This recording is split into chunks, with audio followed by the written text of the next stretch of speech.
DVG's next game is Pavlov's House, the first title of a potential new series about valiant last stands. Pavlov's House was a fortified apartment building used as a strongpoint by the Soviet 62nd Army during the pivotal Battle of Stalingrad in World War II. Soviet defenders held out for almost 2 months against a constant German assault. The building's name was drawn from Yakov Pavlov, a sergeant who led the initial storm group assault that resulted in the capture of the building. The story of Pavlov's House was a key piece of Soviet propaganda and was used as a symbol of the incredible resistance of Soviet forces during the Battle of Stalingrad. In Pavlov's House, you take control of the valiant defenders of the strongpoint. But that's not all. The game also allows you to take control of the key leaders throughout the Soviet 62nd Army that made the defense of Pavlov's House possible. Throughout the game, you will be under constant assault by elements of the German 6th Army. The goal of Pavlov's House is to last until the defenders of Pavlov's House are tasked with storming a key German strongpoint during the Battle of Stalingrad. In the game, this is depicted by playing through a deck of cards representing elements of the German 6th Army. You can play Pavlov's House in 3 different modes.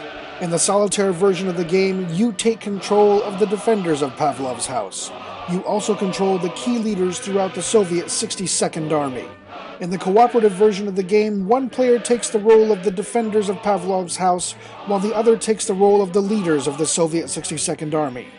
In the competitive mode, a player takes the role of the German attackers. They can play against 1 or 2 players controlling the Soviet side. The operational level elements of the Soviet 62nd Army are controlled by a card-driven system. Cards represent the actions that contributed to the successful defense of Pavlov's House.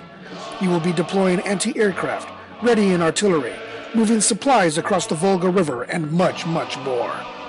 The German assault on Pavlov's House is simulated by a deck of cards, which represent the tactical level actions taken by elements of the German 6th Army. During this phase, riflemen and panzers will advance on Pavlov's House under artillery support, while Stukas bomb the city. Finally, the defenders of Pavlov's House are represented by detailed, historically accurate counters. In this phase of the game, anti-tank riflemen, snipers, forward observers, and machine gunners work in concert to beat back the constant Wehrmacht assault. We have conducted extensive research on this famous element of the Battle of Stalingrad, challenging the Soviet propaganda and Western reporting in order to set the record straight. We've created a companion book filled with all the background information you'll need about the Battle of Stalingrad and Pavlov's House to fully understand the significance of this key piece of history. This game is perfect for veteran wargamers who want a game that is steeped in the history of the Battle of Stalingrad. However, the game's mechanics also allow more casual players to learn the system quickly. The card-driven action selection mechanism used for the operational level defenders will appeal to wargamers and Eurogame players alike. We would love for Pavlov's House to join the DVG catalog and perhaps even launch a new series of games. And once we've funded, we'll be adding stretch goals, so stay tuned.